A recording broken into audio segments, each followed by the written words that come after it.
Bonjour à tous. Alors aujourd'hui dans cette vidéo, je vais aborder un cas qui me semble pertinent et d'actualité, qui est celui d'une étudiante qui a obtenu 0 à son mémoire en ayant utilisé ChatGPT, pour lequel elle s'est fait prendre dans le cadre de l'évaluation anti-plagiat qui a été faite par son école. Alors comme vous le savez très probablement, vos professeurs, votre directeur de mémoire vous a probablement sensibilisé sur le sujet. Aujourd'hui, les écoles, les universités utilisent pour la plupart des détecteurs anti-IA relativement performants.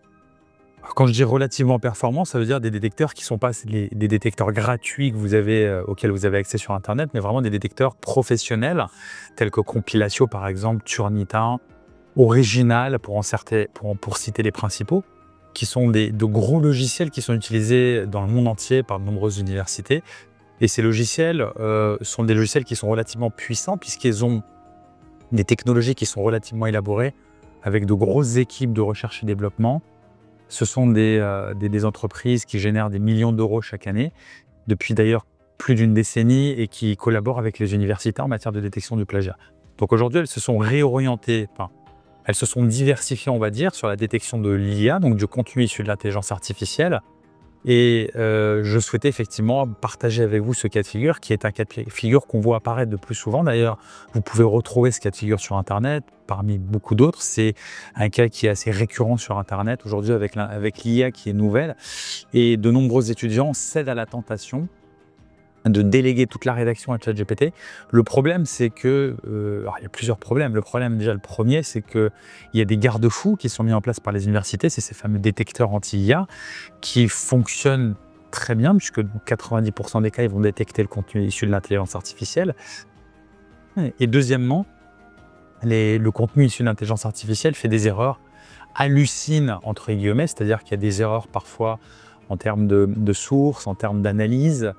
Les directeurs de mémoire, les écoles sont bien au courant de cette possibilité d'utiliser l'IA et relèvent assez rapidement le contenu aseptisé, uniformisé et on va dire les patterns statistiques. C'est d'ailleurs comme ça que fonctionnent ces logiciels-là, qui permettent d'identifier un contenu issu de l'IA et le différencier d'une plume humaine. Il faut savoir qu'un style de rédaction, c'est un peu comme la manière dont vous vous habillez. Ça révèle beaucoup de choses sur vous, sur le rédacteur, sur la personne qui a rédigé, sur sa manière de réfléchir. Et le contenu IA est un contenu qui est assez particulier, qui est assez aseptisé, qui, on le voit assez rapidement, qui n'est pas un contenu humain. Et ce que cherchent à vérifier les écoles et votre directeur de mémoire, c'est s'assurer votre capacité d'analyse, ou celle du rédacteur auquel vous faites appel, si vous faites appel à une société comme la nôtre. On cherche à faire apparaître une analyse humaine, une réflexion, une connaissance fine du terrain, une analyse personnelle des sources à travers la revue littérature, de vraies préconisations managériales issues du terrain à travers une observation humaine. Une vraie partie empirique avec de vrais questionnaires, de vrais entretiens qui ont été administrés. Donc quand on se fait attraper avec un taux de similitude important, le résultat est assez classique. On a 0, où on repasse, voire on se fait expulser de l'université.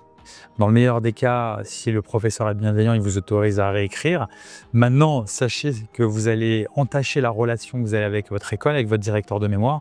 Et donc, c'est fortement, effectivement, recommandé de ne pas intégrer de contenu IA. L'IA, c'est très bien pour faire vos recherches, on le rappelle. On a fait beaucoup de vidéos sur le sujet sur cette chaîne. C'est très bien pour vos recherches, pour déblayer le terrain, pour sélectionner un certain nombre de sources académiques, pour débloquer le syndrome de la feuille blanche. Maintenant, le grand piège, c'est l'utilisation, on va dire, non éthique, immorale de l'IA. Le contenu IA, ça appartient à l'IA. Si vous intégrez du contenu IA dans votre mémoire, vous allez vous faire attraper. C'est un contenu qui appartient à l'IA. Bien évidemment, vous n'allez pas citer l'IA, puisque vous allez vous décrédibiliser.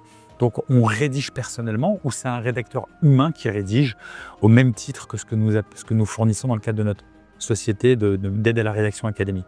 Donc, je vous invite à faire vos recherches. Vous avez des cas de figure comme ça assez fréquents, y compris dans d'autres pays où on a effectivement des personnes qui ont 0 au sein des universités parce qu'ils se sont fait attraper avec du contenu IA qui est comparable en fait à ce qu'on avait à l'époque ou ce qu'on a aussi aujourd'hui avec le plagiat classique. Voilà, j'espère que cette vidéo vous apportera quelques informations pertinentes si vous êtes dans le cadre de l'élaboration de votre mémoire ou de votre thèse, et puis je vous souhaite bon courage et réussite dans cette épreuve.